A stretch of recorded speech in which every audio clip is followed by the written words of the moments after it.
Hello बच्चों, आज हम लोग करेंगे halo alkanes and halo arenes, जो कि जेई नीट और सीबीएसई बोर्ड एग्जाम्स के लिए जितना भी है वो सफिशिएंट है। तो हेलो एल्केन्स और हेलो एरीन्स के अंदर सबसे पहले हमारे सेक्शन में ऑब्जेक्टिव्स क्या क्या रहेंगे वो है हमारे कि हम लोग डिफरेंट वेज ऑफ क्लासिफिकेशन पढ़ेंगे हेलो एल्केन्स और हेलो एरीन्स की, कि कैसे उनको हम क्लासिफाई करते हैं on the basis of number of halogen atoms या फिर हाइब्रिडाइजेशन, कौन से हाइब्रिडाइज्ड कार्बन पे हमारा हैलोजन अटैच्ड है, उनके IUPAC naming, structures, preparation and their physical and chemical properties, ये सारा हम लोग आज की क्लास में कवर करेंगे। सबसे पहले बेटे हमारा हेलो एल्केन्स होते क्या है। देखो, हेलो एल्केन्स हैं ऐसे एल्केन्स जिनमें हमने एक हाइड्रोजन हटा के कोई भी हैलोजन लगा दिया। हैलोजन जो कि है हमारा फ्लोरीन, क्लोरीन, ब्रोमीन, आयोडीन, कोई भी हो सकता है। तो हमने एल्केन है हमारे पास CH3CH3, तो इथेन है, इसका कोई भी हमने हाइड्रोजन हटा के हैलोजन लगा दिया तो उसको हम लोग कहेंगे हेलो एल्केन। अब हेलो एल्केन्स को क्लासिफाई कैसे करोगे? हेलो एल्केन्स को हम लोग क्लासिफाई करते हैं on the basis of halogen, number of halogen atoms. तो हमने कितने हैलोजन एटम्स लगाए हैं उसके बेसिस पे हम इनको मोनो हैलोजिनेटेड, डाई हैलोजिनेटेड या फिर ट्राई हैलोजिनेटेड में क्लासिफाई कर सकते हैं। सो मोनो हैलोजिनेटेड मींस जिसमें एक ही हैलोजन है, तो यानी कि एक हाइड्रोजन एल्केन में से हटा के हमने एक हैलोजन लगा दिया। फॉर एग्जाम्पल ये हमारे पास है C2H5X, तो ये जो मैंने इथेन लिखा, इथेन में अगर हमने एक X हटा दिया, एक H हटा के X लगा दिया तो वो हमारा मोनो हैलो इथेन बन गया। तो अगर हमने क्लोरीन लगाया तो it will become chloro ethane, और अगर हमने फ्लोरीन लगाया तो इसको हम लोग बोल देंगे फ्लोरो इथेन। तो इस तरीके से ये हमारे मोनो हैलोजन हो गया। एरोमेटिक में जो मोनो हैलो बेंजीन है, तो बेंजीन के ऊपर हमने एक हैलोजन एटम लगाया तो वो हमारा मोनोक्लोरो बेंजीन या मोनो ब्रोमो बेंजीन। तो ब्रोमो बेंजीन बन गया, ब्रोमो या क्लोरो बेंजीन बन गया, फ्लोरो बेंजीन बन गया। तो जब एक हैलोजन है तो they are mono halogenated. Di halogenated means जब हमने दो दो हैलोजन एटम लगा दिया, यानी कि दो हाइड्रोजन को रिप्लेस कर दिया, so they become di halogen halogenated. अब हमारे पास तीन हैलोजन जब लगे होते हैं तो दे आर ट्राई हैलाइड्स या ट्राई हैलोजन एल्केन्स। सो जैसे हमारे पास ये है प्रोपेन, ट्राई हैलो प्रोपेन, ये tri halo benzene, di halo benzene में दो आ गए। तो ये हमारे पास इनका क्लासिफिकेशन है on the basis of number of halogen atoms. अब हमारे पास जो सेकंड मेथड ऑफ क्लासिफिकेशन है हेलो एल्केन्स का, या ये वो है हमारा कि कौन से हाइब्रिडाइजेशन वाले कार्बन पे हमारा हैलोजन अटैच्ड है। अगर हमारा हैलोजन अटैच्ड है sp3 कार्बन पे, तो sp3 कार्बन पे अगर हैलोजन अटैच्ड है तो उनको हम लोग कहते हैं एल्काइल हैलाइड्स। फॉर एग्जांपल हमारे पास है CH3X, यहाँ पे ये हमारा sp3 कार्बन है, तो ये हमारा एल्काइल हैलाइड हो गया, यानी कि मिथाइल हैलाइड। तो एक कार्बन है तो मिथाइल हैलाइड हो गया। दूसरा है हमारे पास CH3C, CH3X, यहां पे हमारे पास ये फिर से sp3 कार्बन पे अटैच्ड है। तो sp3 कार्बन पे अटैच होने के बाद जो हमारे अल्काइल हैलाइड्स हैं वो तीन टाइप के होते हैं। एक को हम लोग कहते हैं प्राइमरी अल्काइल हैलाइड, दूसरा होता है सेकेंडरी अल्काइल हैलाइड, और फिर होता है tertiary. Primary alkyl halide means halogen जो है वो प्राइमरी कार्बन पे अटैच्ड है। प्राइमरी कार्बन कौन सा कार्बन होता है मालूम है तुम लोगों को? कि प्राइमरी कार्बन वो कार्बन है जो कि सिर्फ एक कार्बन से अटैच्ड है। तो जो एक कार्बन से अटैच्ड है उसको हम कहते हैं प्राइमरी कार्बन। जो दो कार्बन से अटैच्ड है उसको हम लोग कहते हैं सेकेंडरी कार्बन। तो अगर सेकेंडरी कार्बन पे हैलोजन अटैच्ड है तो ये हमारा सेकेंडरी हैलाइड हो गया। और अगर हमारा टर्शरी कार्बन पे हैलोजन अटैच्ड है तो इसको हम लोग टर्शरी अल्काइल हैलाइड बोल देते हैं। तो ये हमारे अल्काइल हैलाइड्स, इन सब में जो कार्बन है प्राइमरी, सेकेंडरी, टर्शरी तो है, but it is sp3 hybridise, यानी कि इसके सारे के सारे जो बॉन्ड्स हैं वो सिंगल बॉन्ड्स हैं, सिग्मा बॉन्ड्स बने हुए हैं। ये सिग्मा, ये सिग्मा, ये सिग्मा और ये भी सिग्मा। तो ये हमारा sp3 हाइब्रिडाइज्ड कार्बन हो गया। अब है एलाइलिक हैलाइड्स। अब एलाइलिक हैलाइड्स में जो हैलोजन एटम होता है that is attached to the allylic carbon. अब एलाइलिक कार्बन क्या होता है बेटे? एलाइलिक कार्बन है हमारे पास जो हमारा डबल बॉन्डेड कार्बन जो है उसके साथ sp3 हाइब्रिडाइज जो कार्बन है, यानी कि डबल बॉन्ड कार्बन के साथ जो सिंगल बॉन्डेड कार्बन है, यानी कि अगर हम हाइब्रिडाइजेशन की टर्म्स में बात करें तो sp2 कार्बन के साथ जो sp3 हाइब्रिडाइज्ड कार्बन होता है उसको हम लोग कहते हैं एलाइलिक कार्बन। तो यहां पे ये हमारा है एलाइलिक कार्बन और एलाइलिक कार्बन पे जब हमारे पास हैलोजन अटैच्ड होगा तो हम उसको कहेंगे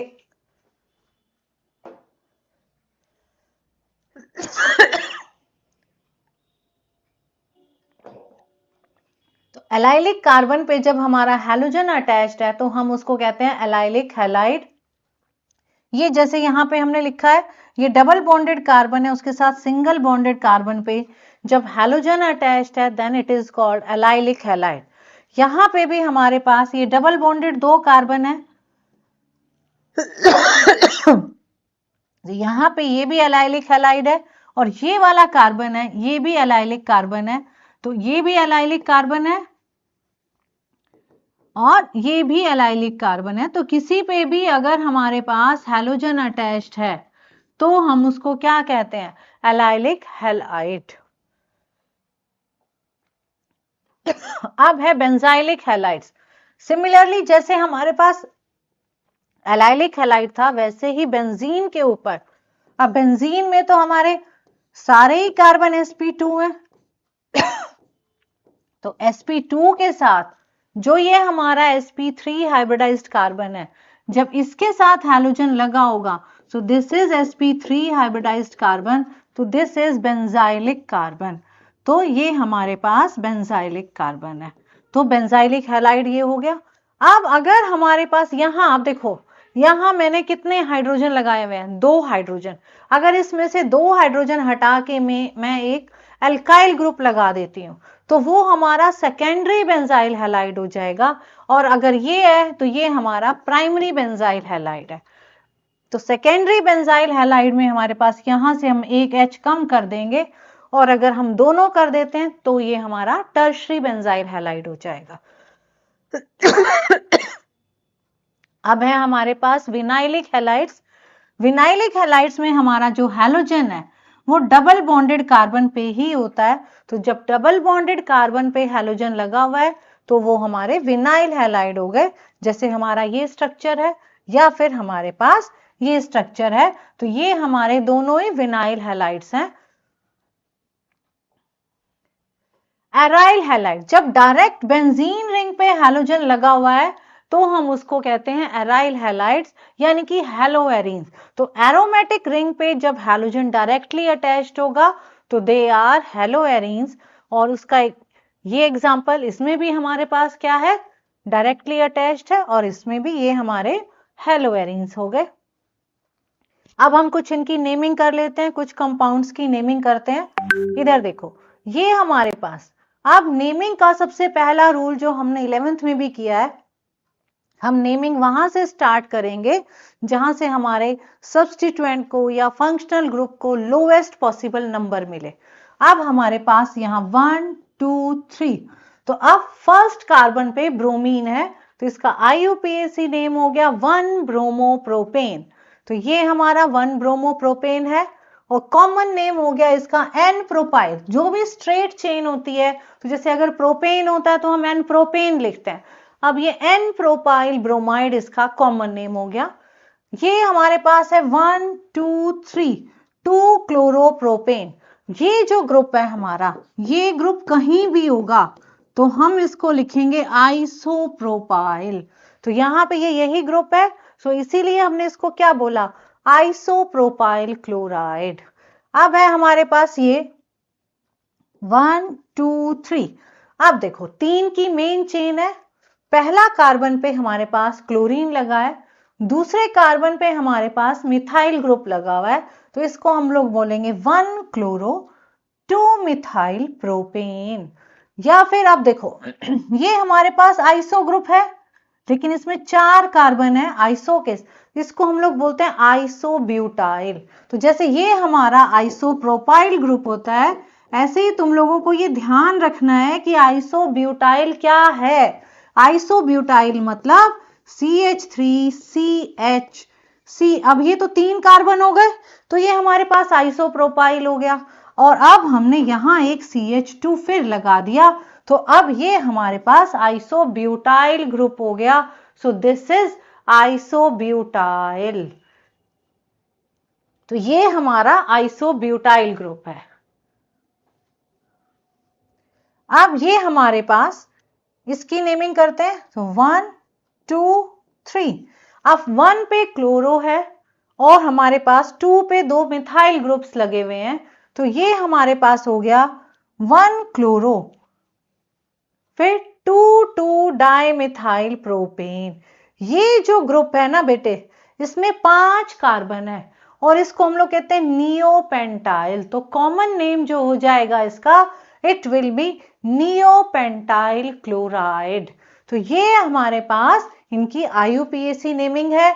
तो आइसोप्रोपाइल, आइसोब्यूटाइल और नियोपेंटाइल, ये तीनों ग्रुप्स हम लोगों को पता होने चाहिए कि ये क्या होते हैं।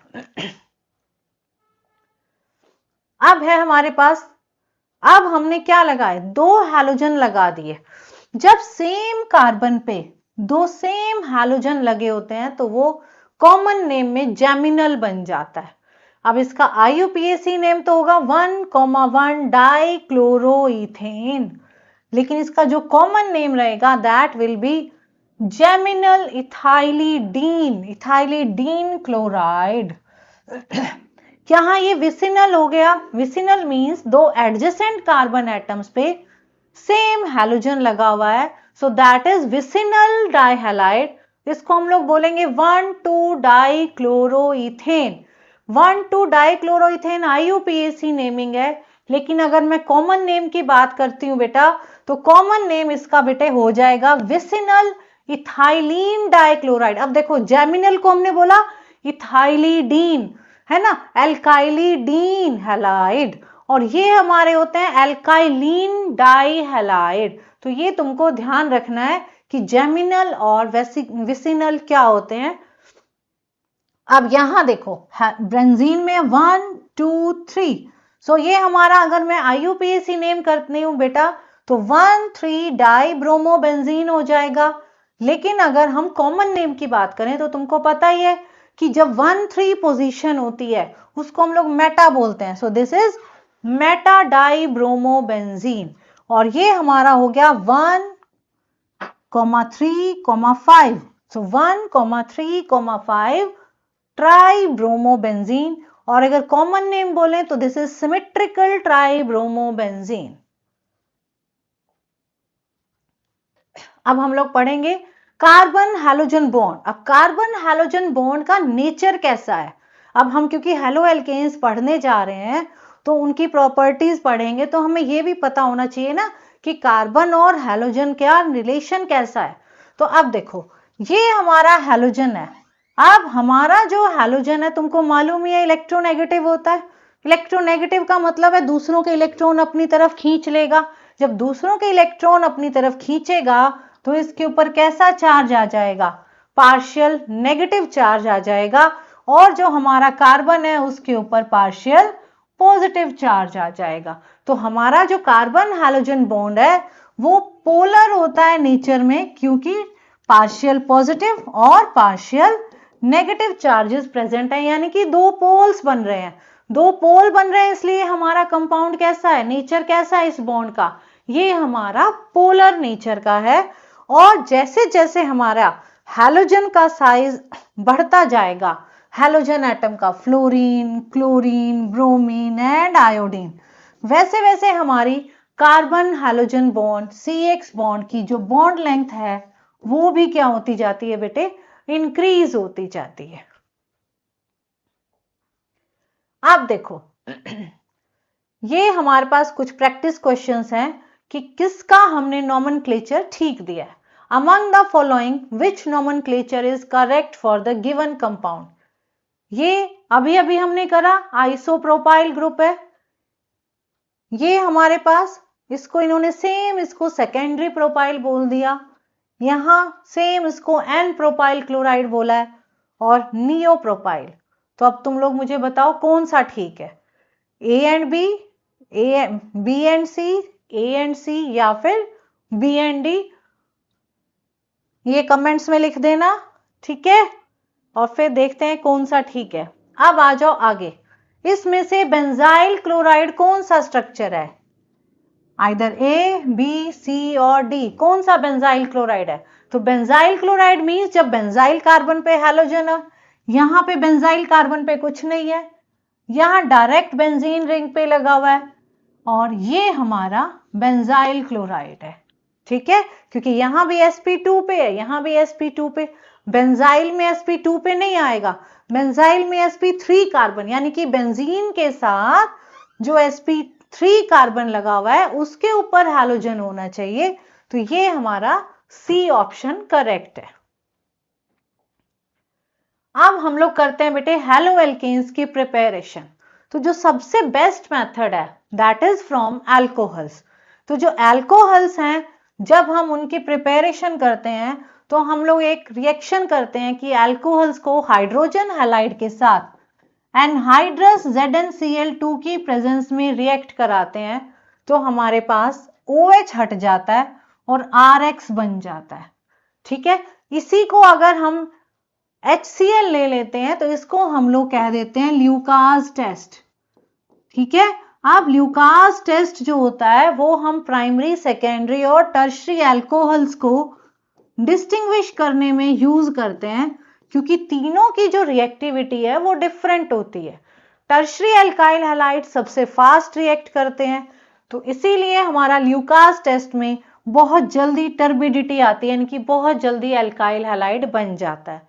तो ये ल्यूकास टेस्ट है और HCl concentrated and anhydrous ZnCl2 का जो मिक्सचर है उसको हम लोग कह देते हैं ल्यूकास रिएजेंट, ये तुम लोगों को मालूम ही है, ठीक है। सो ल्यूकास रिएजेंट के साथ तीनों अल्कोहल्स अलग अलग रेट से रिएक्ट करते हैं, इसीलिए इसको हम डिस्टिंग्विशिंग टेस्ट में भी यूज करेंगे। अब अल्कोहल से ही एक और मेथड है, अल्कोहल्स को जब हम NaBr के साथ in the presence of concentrated sulphuric acid react कराते हैं तो RBr बन जाता है, अल्काइल ब्रोमाइड।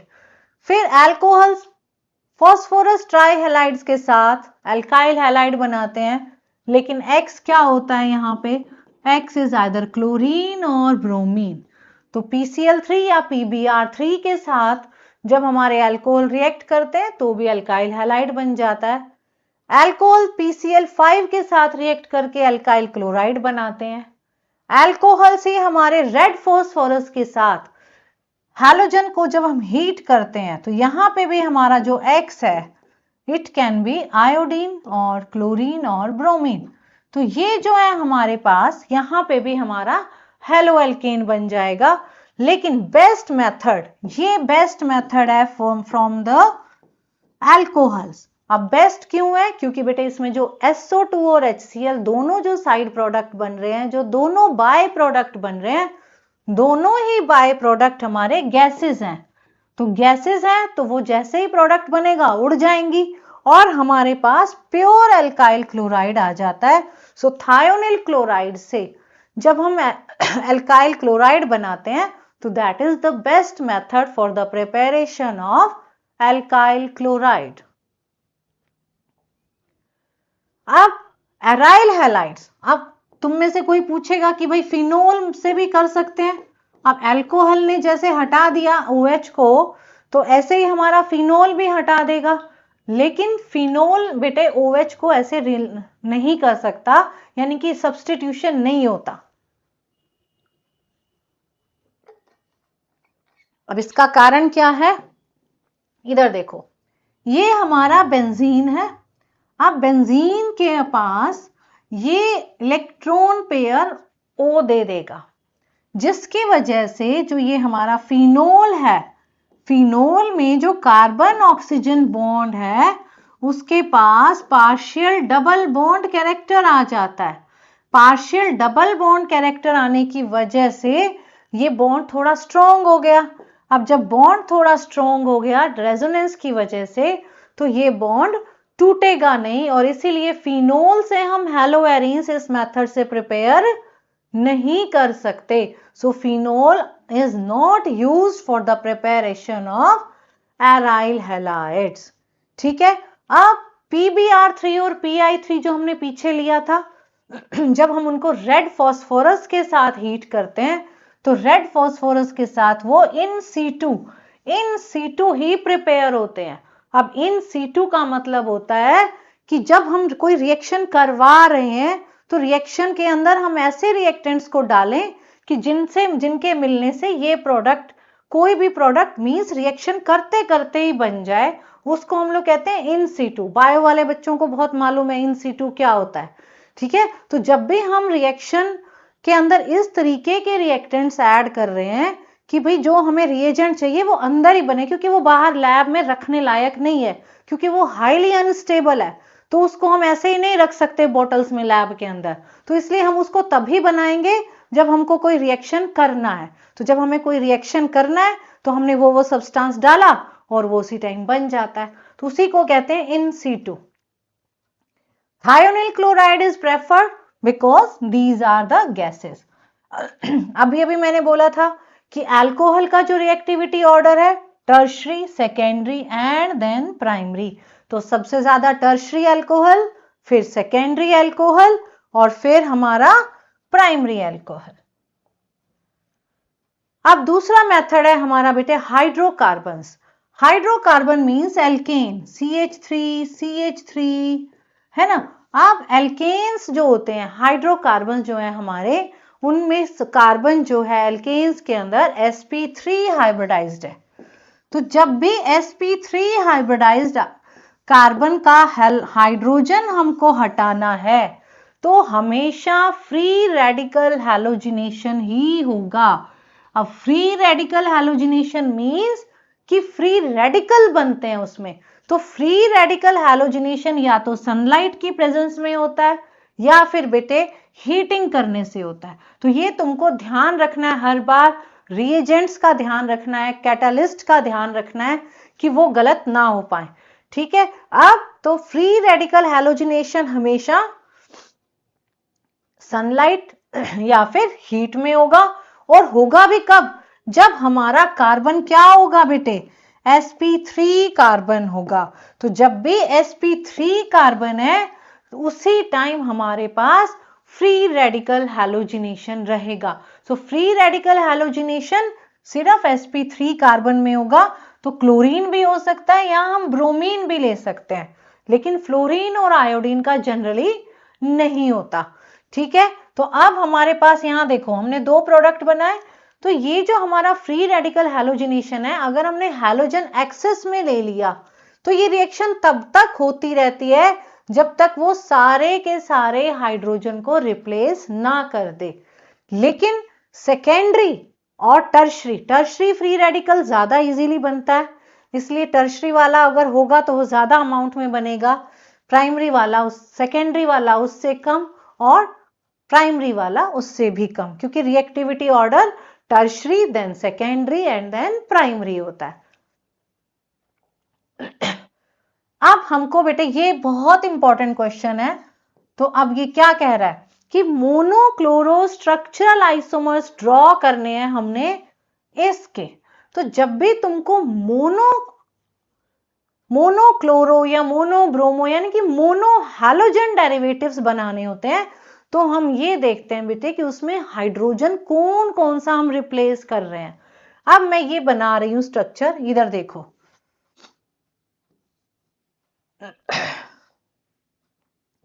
ये है हमारा CH3 CH CH3 CH2 CH3।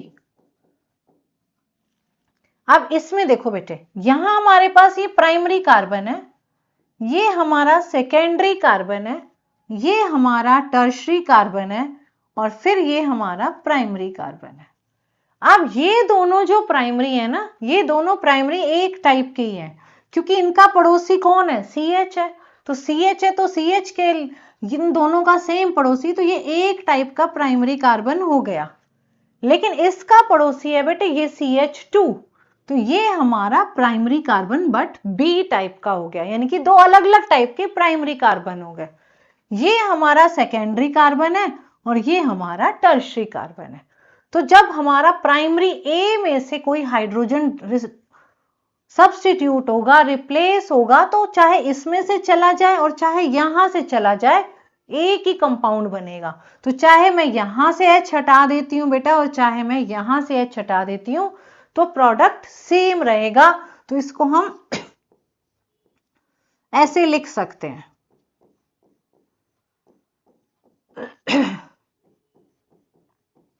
तो एक प्रोडक्ट तो हमारा ये बन गया, ठीक है। तो इसके अंदर हमने कोई भी एक में से हमने एक हाइड्रोजन हटा के रिप्लेस कर दिया। दूसरा हमारा बनेगा जब हम यहां से एक हाइड्रोजन रिप्लेस कर देंगे। तो यहां से जब मैं हाइड्रोजन रिप्लेस कर रही हूं, तो यहां पे CH2Cl बन जाएगा, जैसे हमारा ये प्रोडक्ट बना हुआ है, ठीक है। तीसरा प्रोडक्ट कब बनेगा, जब हम ये वाला हाइड्रोजन रिप्लेस कर देते हैं। तो 3 प्रोडक्ट हो गए। और फोर्थ प्रोडक्ट बनेगा बेटा जब हम ये वाला हाइड्रोजन रिप्लेस करते हैं, यानी कि एक प्रोडक्ट बनेगा जब हमने प्राइमरी A वाला रिप्लेस किया, दूसरा प्रोडक्ट बनेगा जब हमने प्राइमरी B वाला हाइड्रोजन रिप्लेस किया, तीसरा प्रोडक्ट बनेगा जब हमने सेकेंडरी हाइड्रोजन रिप्लेस किया, और चौथा प्रोडक्ट बनेगा जब हमने टर्शरी वाला हाइड्रोजन रिप्लेस किया।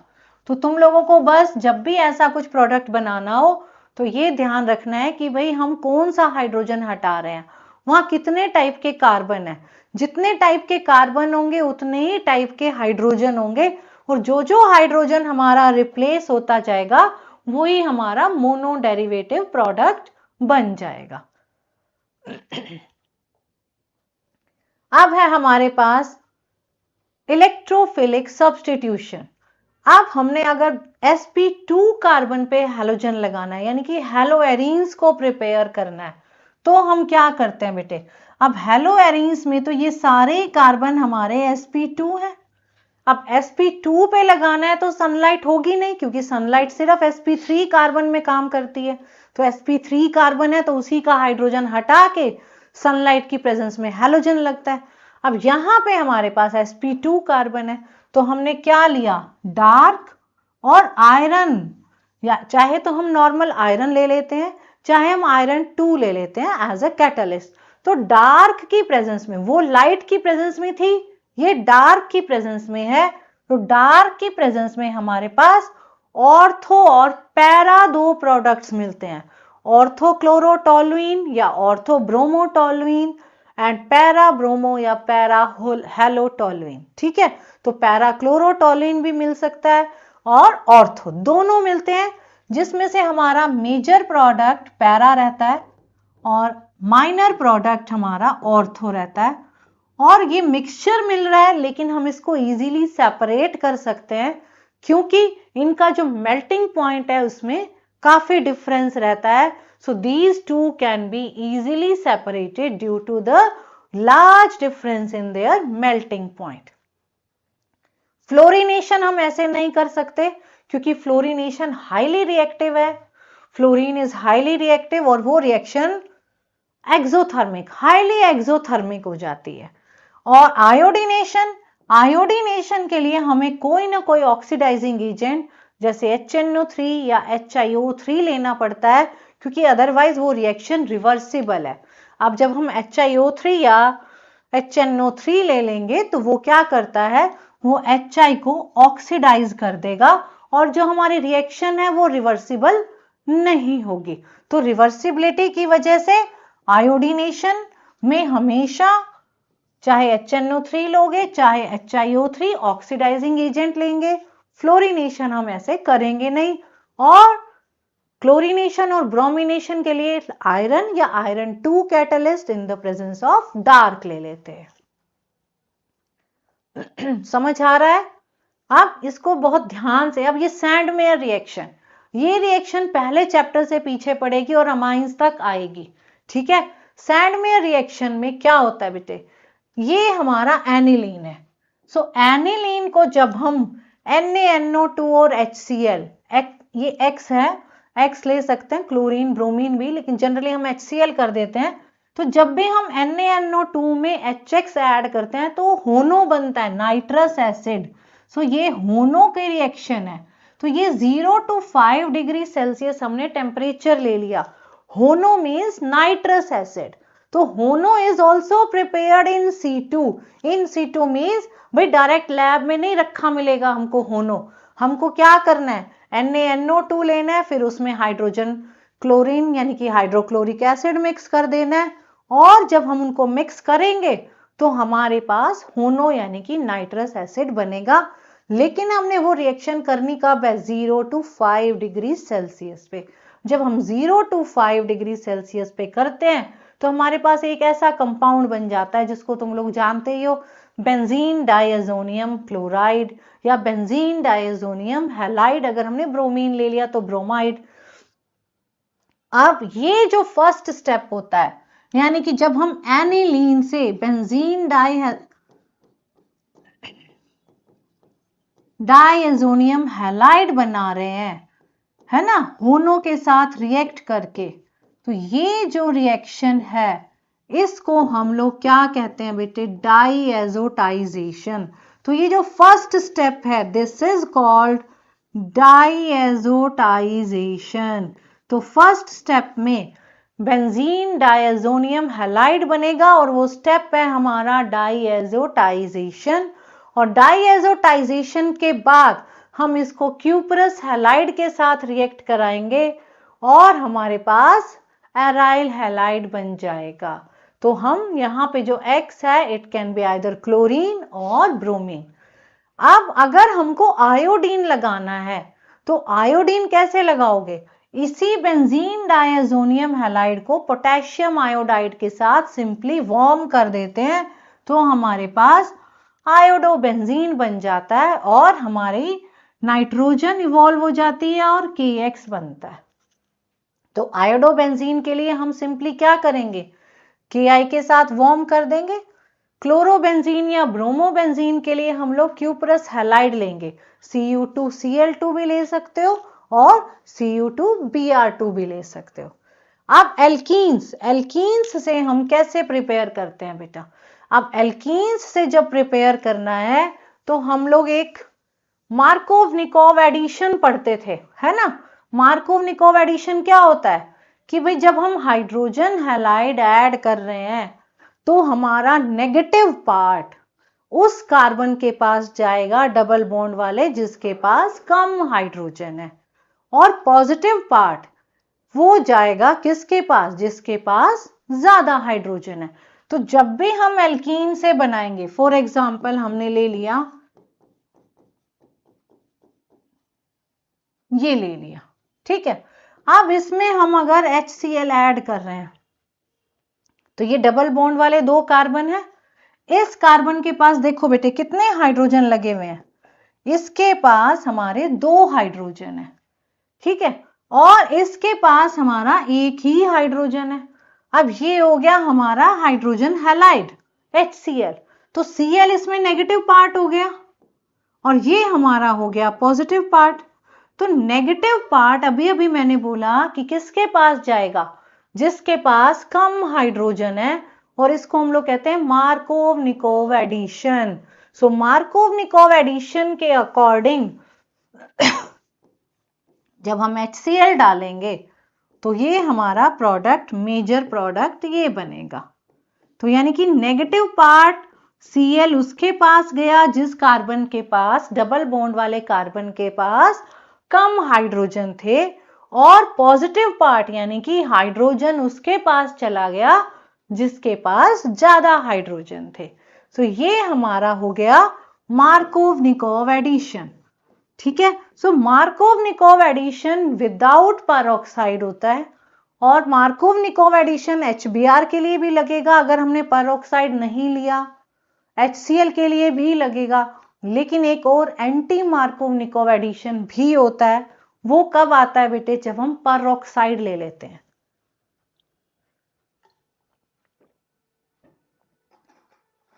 अब हमने पेरोक्साइड अगर ले लिया और पेरोक्साइड के साथ हमने HBr, तो एंटी मार्कोव-निकोव रूल तभी लगेगा जब हमने HBr लिया है और साथ में कोई ना कोई पेरोक्साइड आया है।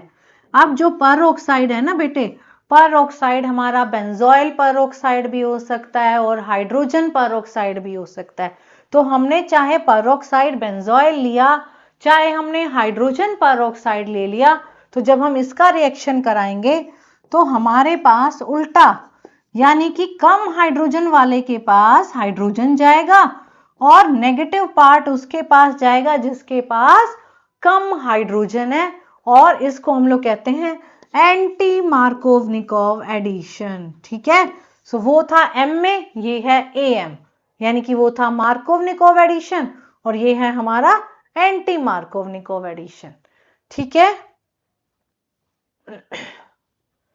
अब है बेटे तुमको प्रोडक्ट्स बताने, ये सारे एनसीईआरटी के ही क्वेश्चंस हैं। अब देखो यहां पे हमने HBr लिया, अब इसके अंदर मार्कोव-निकोव एडिशन लगेगा। क्यों? क्योंकि हमने यहाँ पेरोक्साइड नहीं लिया। सो मार्कोव-निकोव एडिशन के अकॉर्डिंग बताओ भी फटाफट, किसके पास जाएगा Br?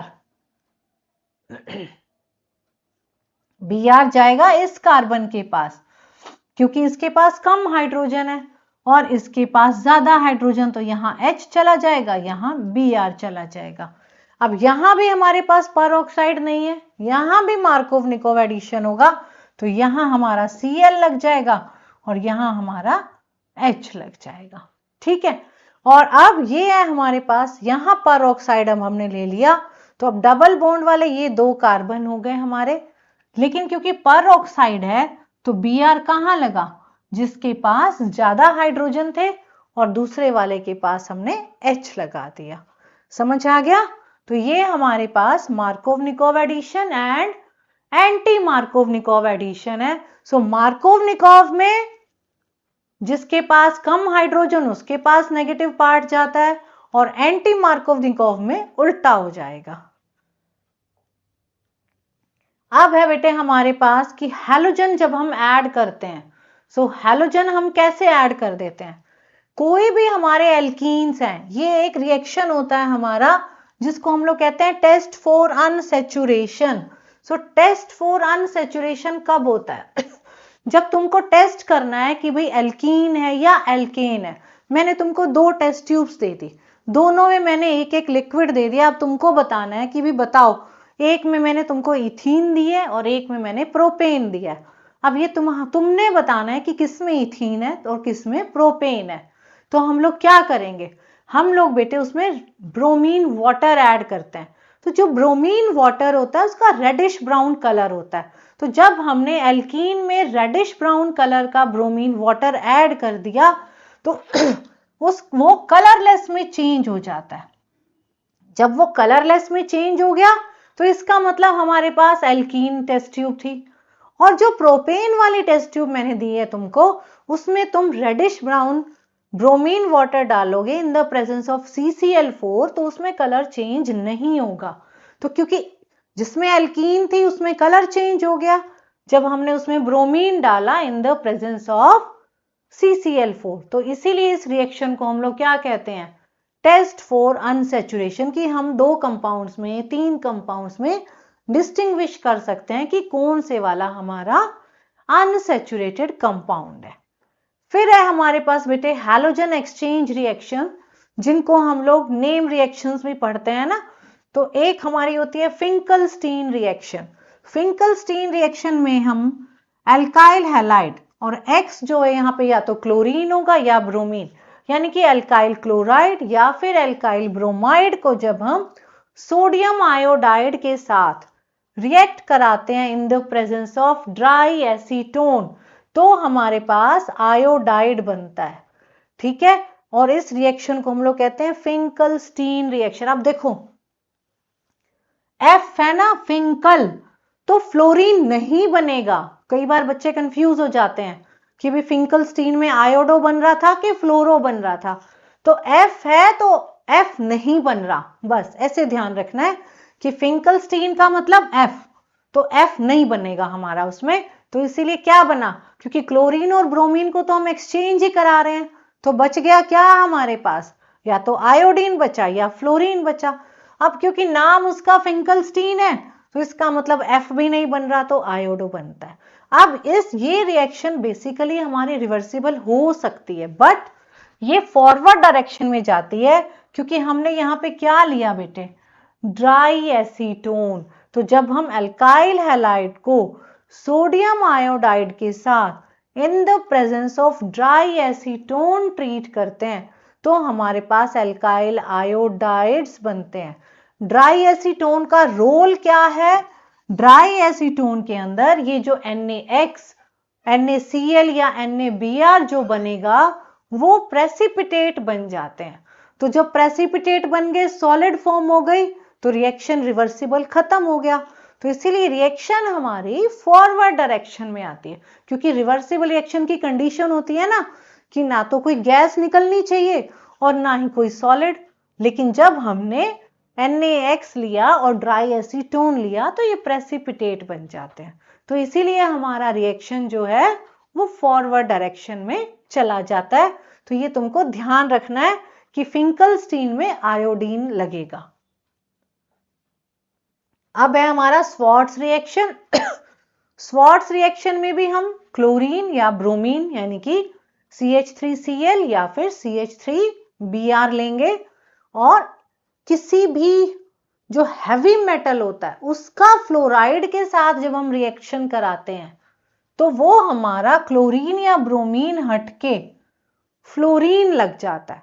अब जो हमने हैवी मेटल का लेना है तो हम लोग Hg2F2 ले सकते हैं, SbF3 ले सकते हैं, COF3 ले सकते हैं। तो हम इनमें से कोई भी ले सकते हैं, तो हमारे पास फ्लोरोएल्कीन बन जाएगा। तो ये हैलोजन एक्सचेंज रिएक्शंस है। अब है हमारे पास ये भी एनसीईआरटी का ही क्वेश्चन है। ये हमारे पास साइक्लोहेक्सेनोल है। इसको जब हम SOCl2 के साथ रिएक्ट कराएंगे तो OH हटके Cl आ जाएगा। ठीक है, ये है हमारे पास इसके अंदर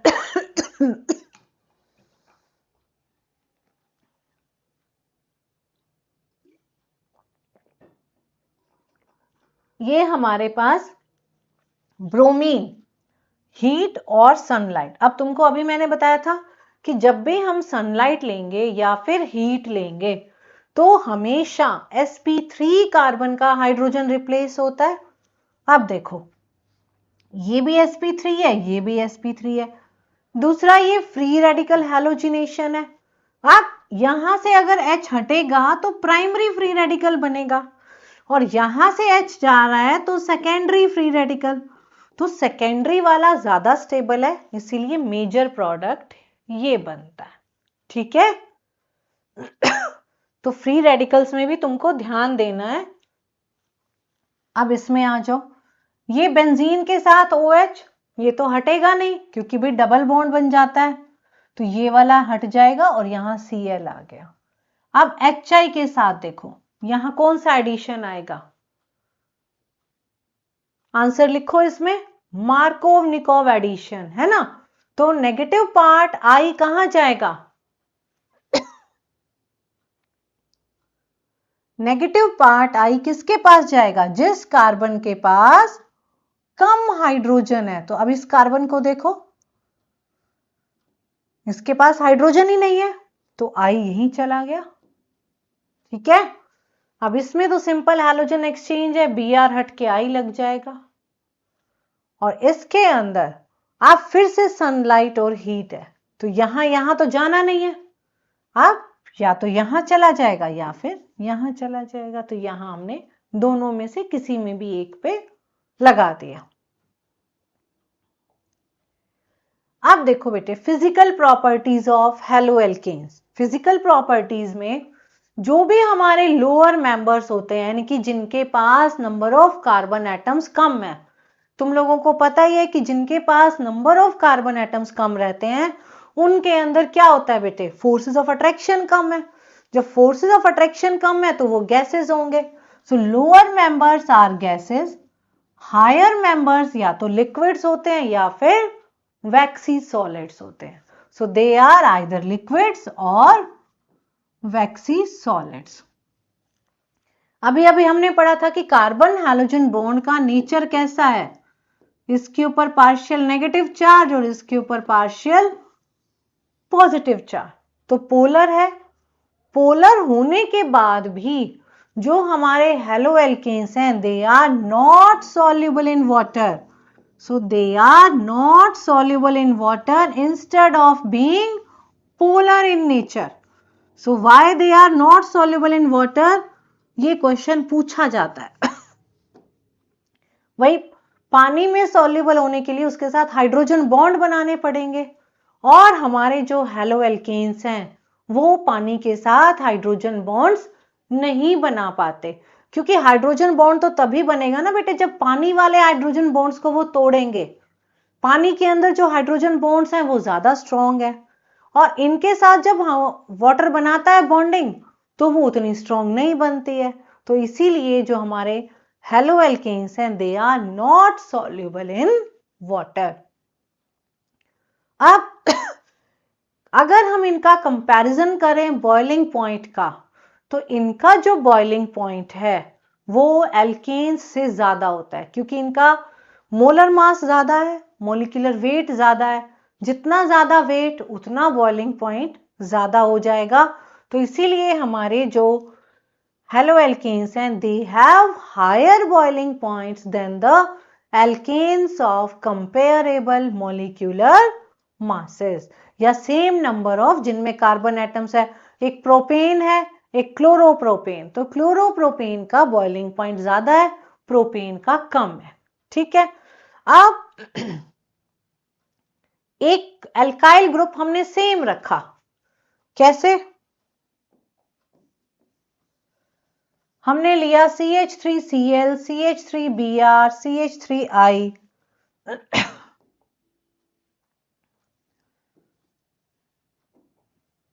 ये हमने ले लिया।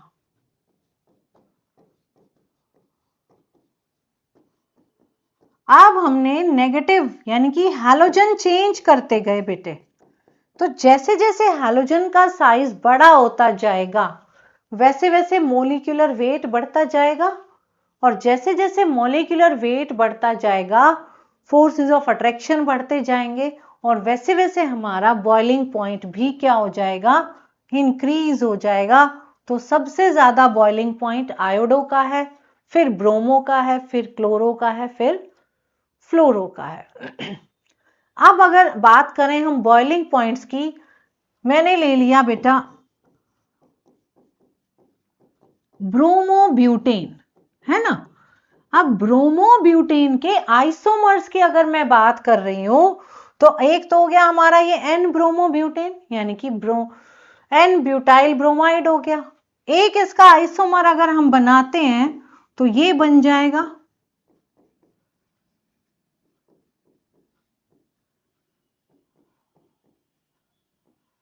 एक आइसोमर ये बन गया, एक आइसोमर हमने ये बना दिया।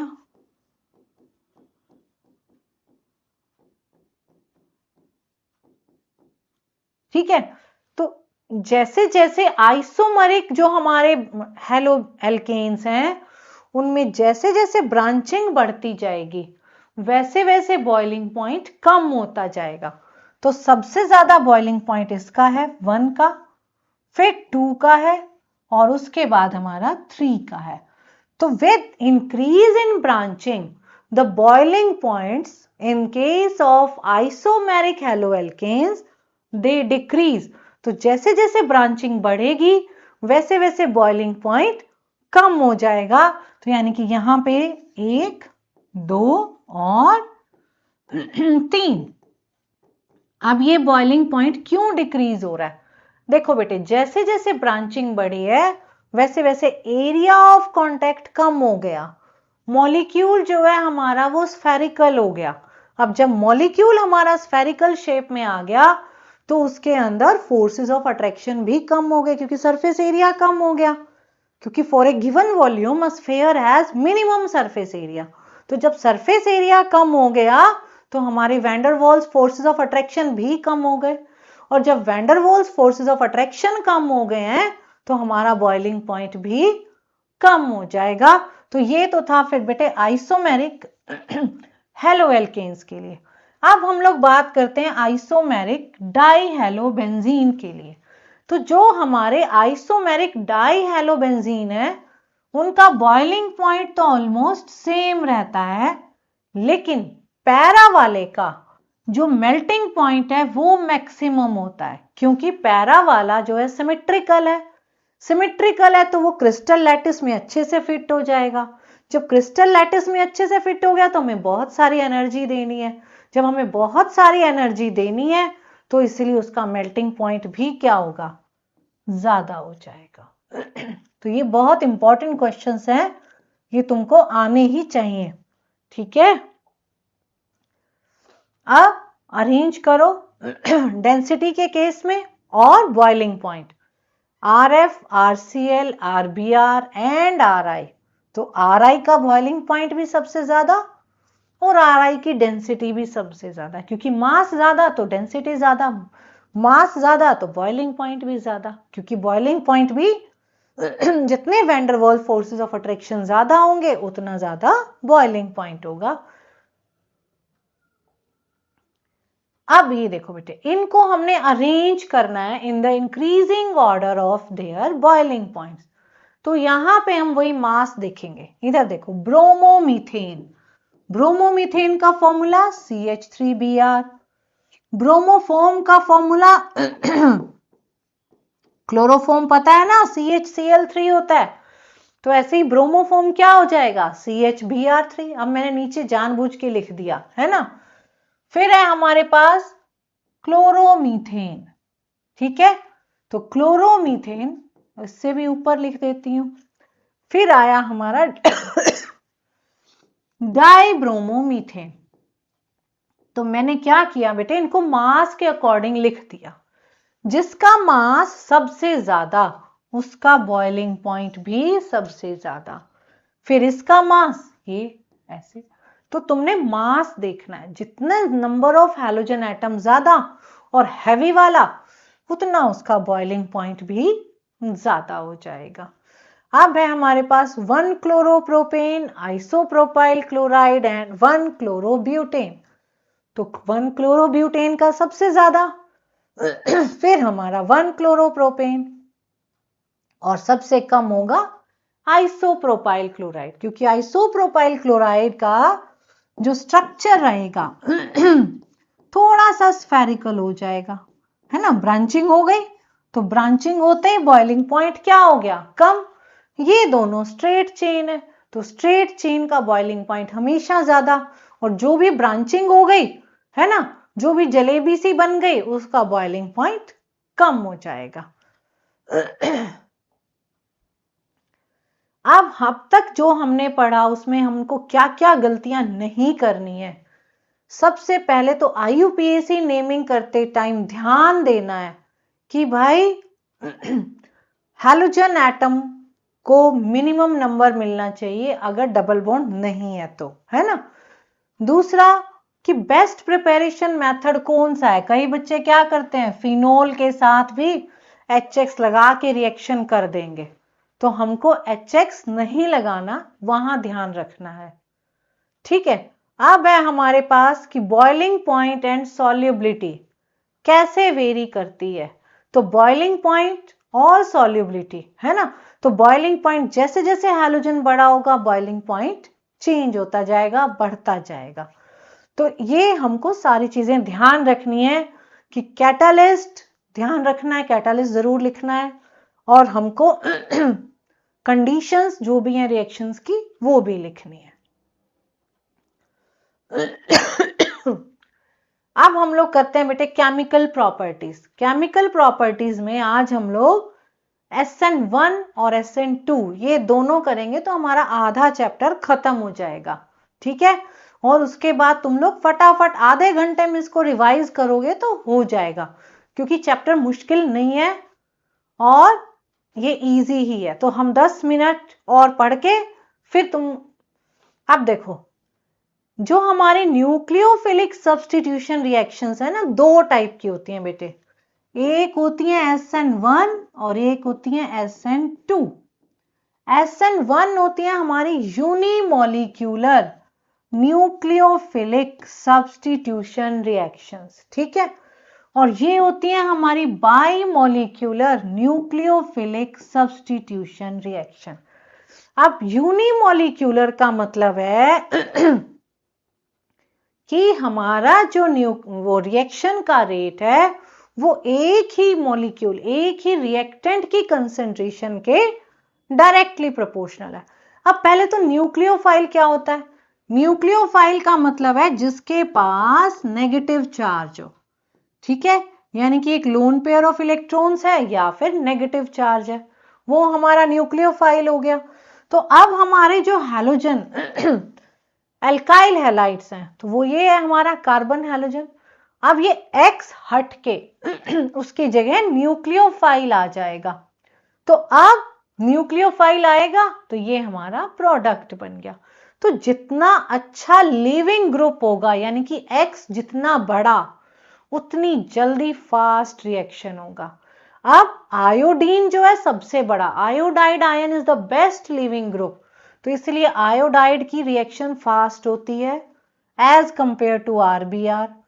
फिर Br से फास्ट, Br से कम फास्ट RCl की होती है, RCl से कम फास्ट RF की होती है, क्योंकि iodide ion best leaving group है, वो जल्दी से छोड़ देगा तो न्यूक्लियोफाइल उसकी जगह आ जाएगा। Br उससे थोड़ा सा वीक है लेकिन वो भी जल्दी जगह छोड़ देता है तो आ जाता है। तो इस तरीके से जितना बेटर लिविंग ग्रुप होगा उतनी ही फास्ट और बेटर रिएक्शन होगी। अब देखो हमने एल्काइल हैलाइड को एल्कोहलिक KCN के साथ किया तो एल्काइल साइनाइड्स बने हमारे प्रोडक्ट। तो ये बहुत इंपॉर्टेंट क्वेश्चन है कि जब हम लोग KCN लेते हैं अल्कोहलिक तो एल्काइल साइनाइड्स क्यों बनते हैं प्रोडक्ट, और जब हम AgCN ले रहे हैं देख रहे हो तो हमारे पास आइसोसाइनाइड यानी कि कार्बाइल अमाइन प्रोडक्ट बन रहा है। तो और पोटेशियम नाइट्राइट के साथ एल्काइल नाइट्राइट और सिल्वर नाइट्राइट के साथ नाइट्रोएल्केन। तो ये हमारे जो चार रिएक्शंस हैं ये चारों बहुत इंपॉर्टेंट हैं। रीजनिंग क्वेश्चन भी आता है कि भाई KCN के साथ तो साइनोएल्केन बन रहा है और AgCN के साथ आइसोसाइनाइड बन रहा है, और बिल्कुल ऐसे ही पोटेशियम नाइट्राइट के साथ एल्काइल नाइट्राइट बनता है और सिल्वर नाइट्राइट के साथ नाइट्रोएल्केन बनता है। तो ये रीजनिंग क्वेश्चन भी है और बहुत इंपॉर्टेंट क्वेश्चंस भी हैं। अब देखो KCN के साथ क्यों बना? KCN जो है हमारा बेटे एक आयोनिक कंपाउंड है, ठीक है, ये मैंने आंसर भी दे दिया है यहाँ पे। KCN है आयोनिक कंपाउंड है, तो जब हम इसका एक्वस सॉल्यूशन या अल्कोहलिक लेंगे ये K पॉजिटिव और CN नेगेटिव में टूट जाएगा। अब CN नेगेटिव में हमारे पास कार्बन और नाइट्रोजन दोनों की तरफ से बॉन्ड बन सकता है, लेकिन कार्बन कार्बन का जो बॉन्ड है that is more stronger than carbon nitrogen single bond, इसीलिए KCN के साथ एल्काइल साइनाइड बनेगा। AgCN जो तुम्हारा है बेटे वो कोवेलेंट है, कोवेलेंट होने की वजह से जो नाइट्रोजन है सिंपल वो नाइट्रोजन ही अवेलेबल होगा। अब AgCN तो Ag और CN में टूटेगा नहीं, तो कार्बन तो इधर बॉन्डेड है। अब सिर्फ नाइट्रोजन का जो लोन पेयर है ना वो हमारे पास अवेलेबल हो जाएगा। तो जब हमारे पास सिंपल नाइट्रोजन का लोन पेयर ही अवेलेबल है ना, तो इसका जो लोन पेयर बॉन्ड बनाएगा तो हमारे पास और कोई वो ही नहीं है, तो सीधा सीधा है नाइट्रोजन से ही बॉन्डिंग हो जाएगी, ठीक है। तो ये हमारे पास अब SN1 के अंदर, SN1 में क्या होता है बेटे, टर्शरी ब्यूटाइल ब्रोमाइड। तो यहां पे हमारा जो रेट ऑफ रिएक्शन है सिर्फ एल्काइल हैलाइड की कंसेंट्रेशन पे डिपेंड करेगा, न्यूक्लियोफाइल की कंसेंट्रेशन पे डिपेंड नहीं करता। तो यहां तो इसको ध्यान से देखो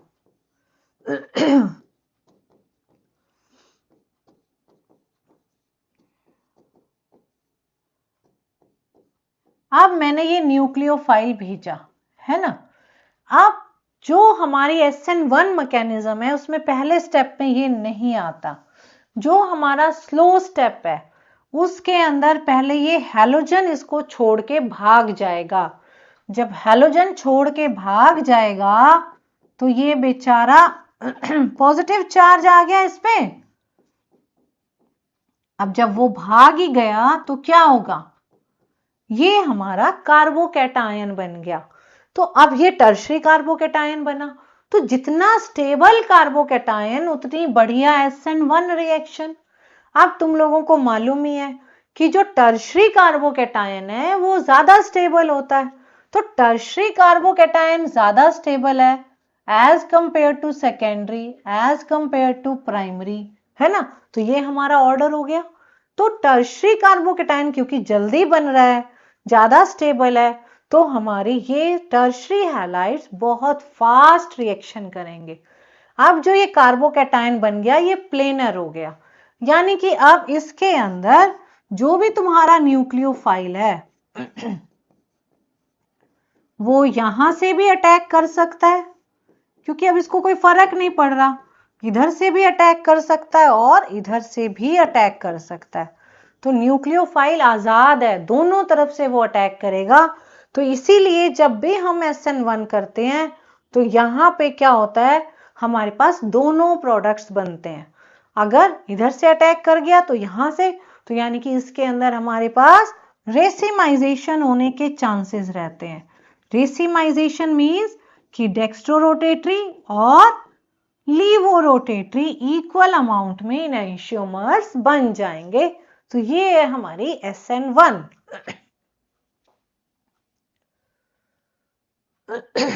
अब है हमारे पास ये, तो अब इसमें देखो ये न्यूक्लियोफाइल ने यहां अटैक किया। So greater the stability of cation, carbocation, more easily it is form and faster is the reaction. So SN1 के लिए जो रिएक्टिविटी ऑर्डर है वो है हमारा tertiary, then secondary, then primary. ये हमारा ऑर्डर है SN1 के लिए। और SN2 में हमारी बाइमोलिक्यूलर है, तो न्यूक्लियोफाइल और एल्काइल हैलाइड दोनों की कंसेंट्रेशन पे डिपेंड करेगा रेट ऑफ रिएक्शन। और SN2 में हमारा ऑर्डर हो जाएगा बेटे 1 degree, then 2 degree and then 3 degree, क्योंकि यहां कार्बोकैटायन नहीं बन रहा। ठीक है, तो ये मैं SN2 और SN1 का डिफरेंस है। अब SN1 जहां भी कार्बोकैटायन बना वहां पे स्टेबिलिटी ज्यादा, और जितनी ज्यादा स्टेबिलिटी उतना हमारा फास्टर रिएक्शन। तो एलाइलिक और बेंजाइलिक। अब एलाइलिक हैलाइड में क्या हुआ, ये इलेक्ट्रॉन पेयर इधर आ गया। जब ये इलेक्ट्रॉन पेयर इधर आ जाएगा पॉजिटिव चार्ज यहां आ गया, तो रेजोनेंस से कार्बोकैटायन स्टेबल हो गया एलाइलिक वाला। सिमिलरली यहां देखो ये बेंजाइलिक है, ये हमारा बेंजाइलिक कार्बोकैटायन है। अब ये भी हमारा इलेक्ट्रॉन खींचेगा यहां से, तो ये इधर आ जाएगा। तो ड्यू टू रेजोनेंस, तो जो ये हमारे बेंजाइलिक और एलाइलिक कार्बन है ये क्या हो जाते हैं बेटे, स्टेबल हो जाते हैं। और इसीलिए एलाइलिक और बेंजाइलिक ये हमारे क्या करते हैं, रिएक्टिविटी रिएक्शंस कर देते हैं SN1 से। तो due to resonance allylic and benzylic halides they undergo SN1 reaction. तो आज के लिए हम लोग इतना ही करते हैं, बाकी का हम फिर कल वाली क्लास में करेंगे।